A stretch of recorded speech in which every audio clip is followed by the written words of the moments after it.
What is up, my fellow shredders? It is Nick Johnson here.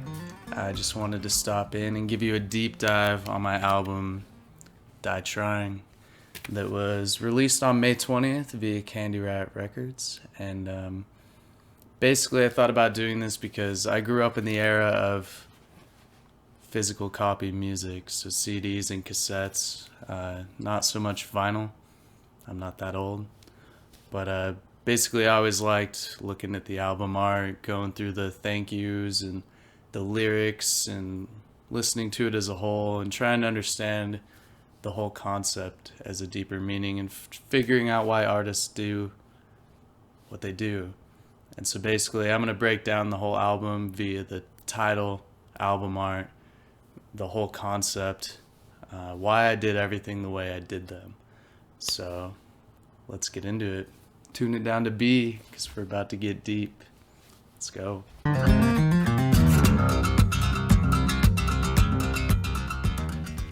Alright guys, here we go. Let's get into the album title, Die Trying. Why did I name it Die Trying? I know it's kind of dark, it seems kind of evil and depressing and whatever, but honestly I stole it from a skateboarder. I grew up skateboarding. I've always loved it. I don't skate as much now, but as much as I'd like, but it hurts now being 30, 31. So, but I've always kept up with skateboarding and everything. And growing up and to this day, one of my favorite skaters is Tommy Sandoval. He skated for Zero, and he was a Hesh guy. Always rock and roll and metal and just rah, you know. And across his chest, he has it tattooed that just says Die Trying. He always skated without his shirt off and stuff. And I always just thought that was the coolest thing. It's so rock and roll. It's so like, and I mean, him as a skater is full send all the time. 20 stair, kickflip or frontside flips, huge handrails, just going for it all the time. And I always loved that. And how does that relate to why I named my album Die Trying? Is I related that to being an artist, honestly, especially a solo acoustic guitar player. I mean, I've been doing this for like 10 years now, and it comes to a point, especially after a few albums and everything, it's like it plays in the back of your head like, do I love this? Like, am I passionate about it? Am I gonna go for it and send it? And which, yeah, I am. But I feel like that's a thought that plays on every artist's mind. It doesn't matter if you have millions of dollars or you're playing for 0 people in a local show. Like, if you love it, you're gonna do it. And for me, I'll do it till I die. And so yeah, I kind of related both things into that. And yeah, Die Trying, I think it's a cool word. And especially in the last few years with the things I've been through and everything, we'll get deeper into that, but it just made sense. And I was like, yeah, I do want to do this. I do want to make this album. I do want to start playing live and going on tour again after COVID and all that stuff. So yeah, Die Trying was fitting for me. It's not as dark and as evil as it may seem. It has special meaning to me. And when put in an album cover that looks like it does, it seems a little dark, but the songs are sad and happy and and dark too, but we'll get into that a little bit later. But let's get into the album cover now. Okay, here we go, guys. I wanted to go over the album cover. That's probably the next thing. If I were looking at a CD, it's probably the next thing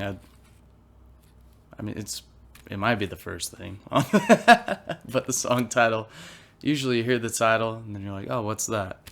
So let's just dig right into it. Why did I make it look like that? So, I'm a big fan of metal. I always have been my whole life. That's what got me into music.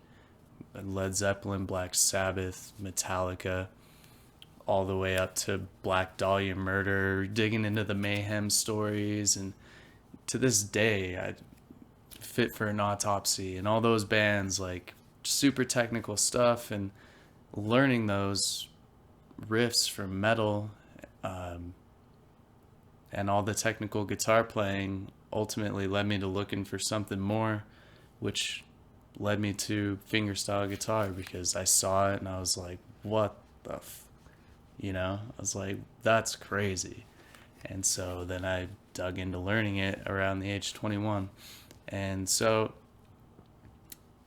I wanted this album to encapsulate kind of the reason why I liked music in the first place, And so I hit up my buddy Sean DeBurka. He's a very amazing guitar player and a great graphic designer out of the UK. I think he lives in Ireland now, but he's done all my other album art covers. You guys probably know who he is, of course, but I hit him up. He's a metalhead as well. And so I told him, I was like, man, what if we did, like, I want it metal, but like, what about those like old Children of Bodom album covers with like the Grim Reaper? What if we had a Grim Reaper with like the skull and bones, or beard and skull face? And he was like, basically like, yep, I got it. Because he knows just as much about metal as I do. And he's like, yep, no problem, man. And yeah, basically the first version he sent, I was like, yeah, dude, that's it. That's perfect. And he added a lot of little tributes to my former albums in it, and which most people would probably never notice. So I wanted to point those out. So my first album, Held in Reverie, it had a tree that was designed from ink on a canvas, and so he added that in there. And then the second one, Diversion, it kind of has this whole scene.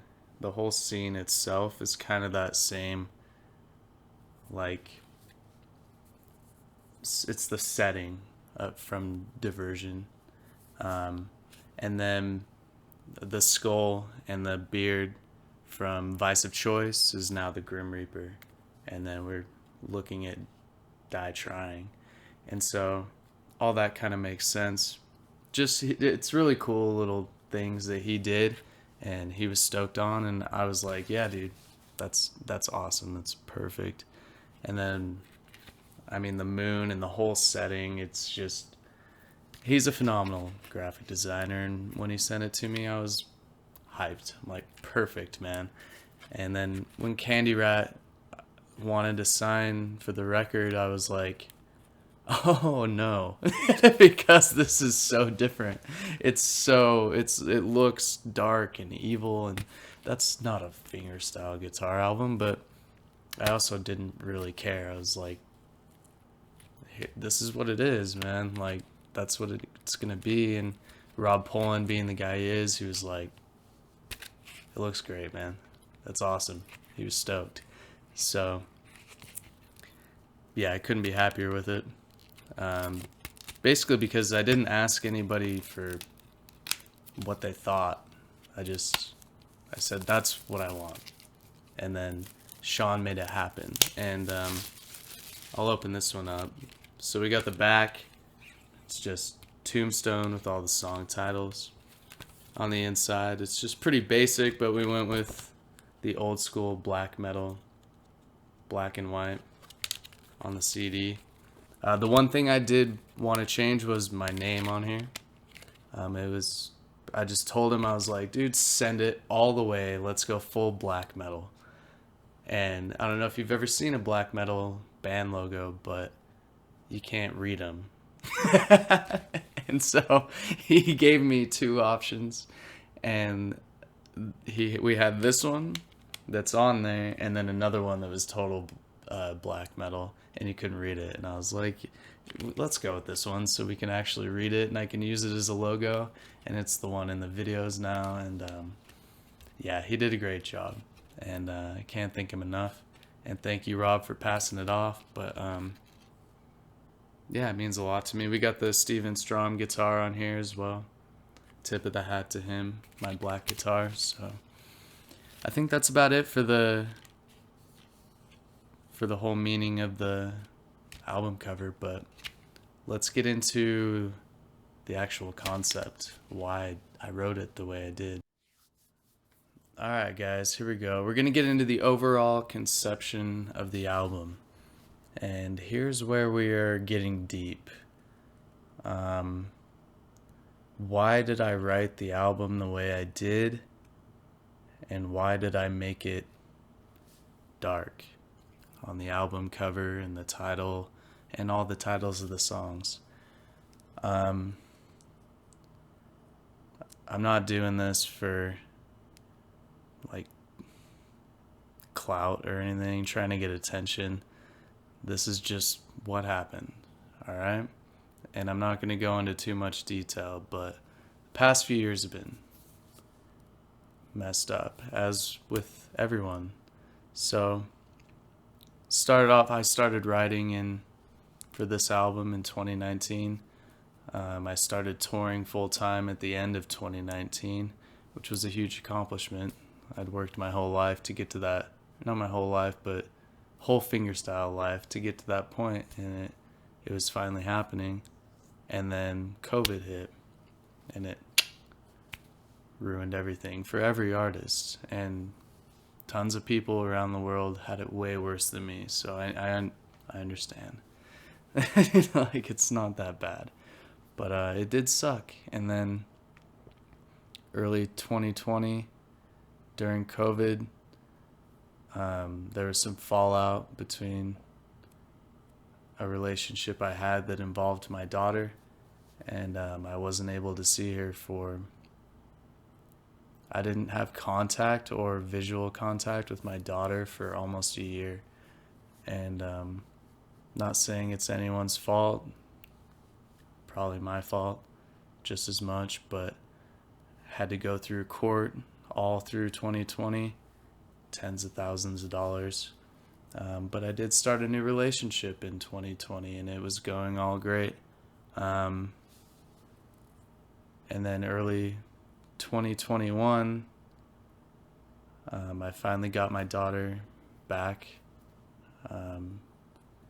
Was able to see her on a consistent basis, which was good.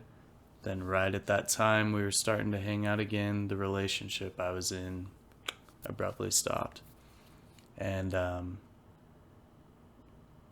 along with, I was trying to figure out how to release this album. And it finally I couldn't take it anymore. My brain just broke. I don't know. I finally had to call people in my life, and we're all like, you need to get help. And so I did. And it was the hardest thing I've ever done, was to call the suicide hotline. And it pains me to even say it because of my stupid pride, but I did. I had to do that. And if anybody out there is going through suicidal thoughts, depression, anything like that, just call that number, please.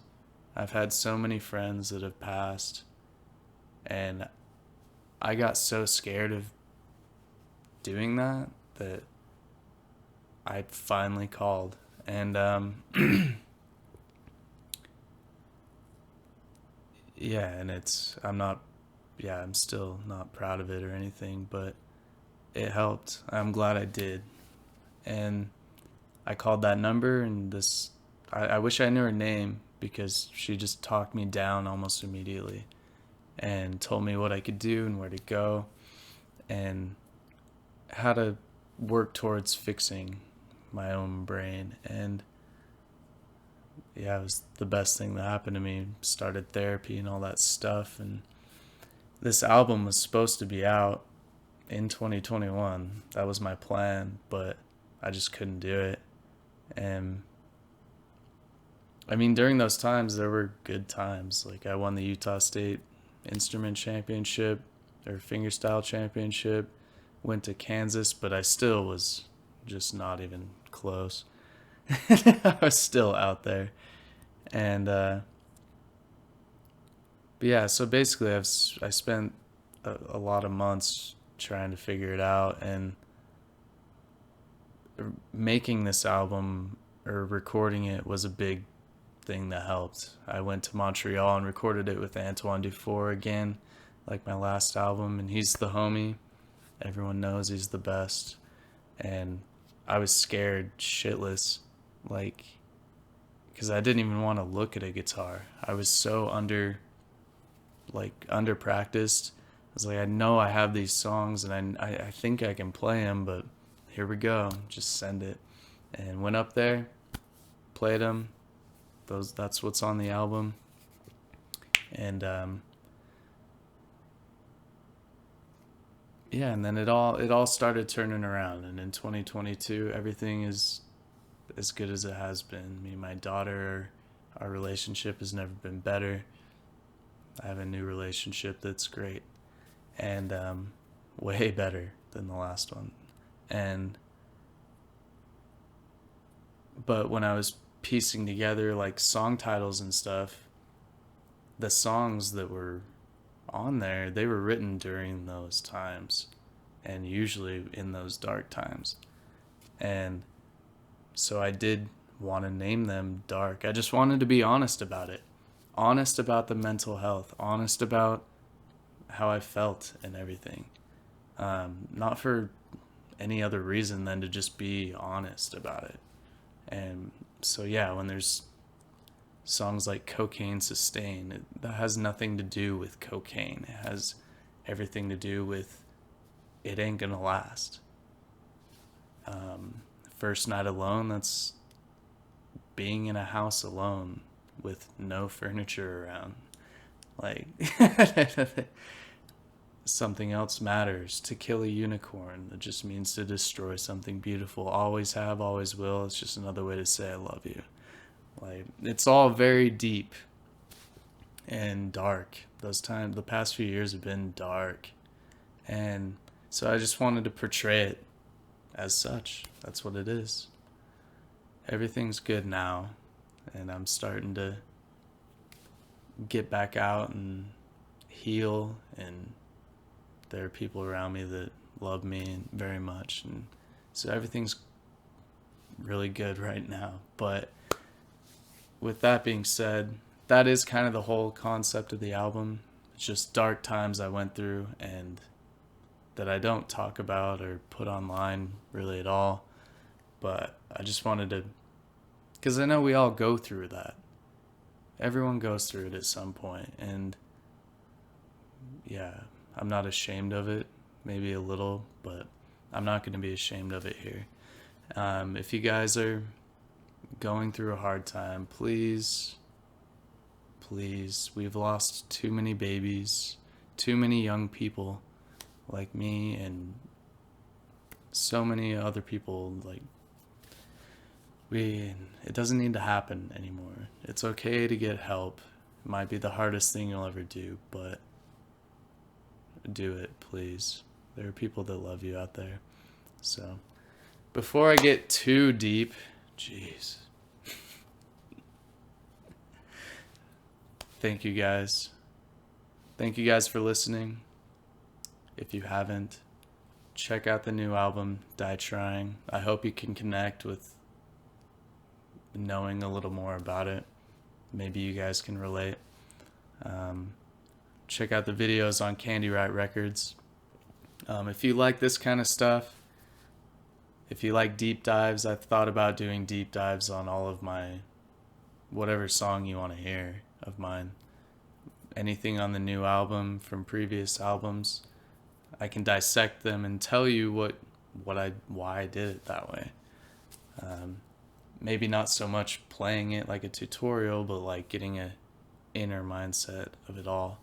So I don't know. If you like these types of videos, let me know. If not, cool. If you want to hear some live recordings of the new songs, that would be rad.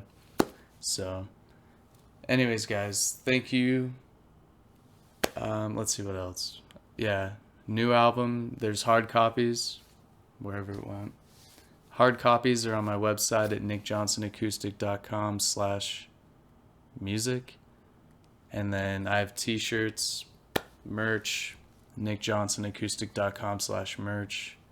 Check out the new videos on Candy Rap. Thank you guys. Cheers.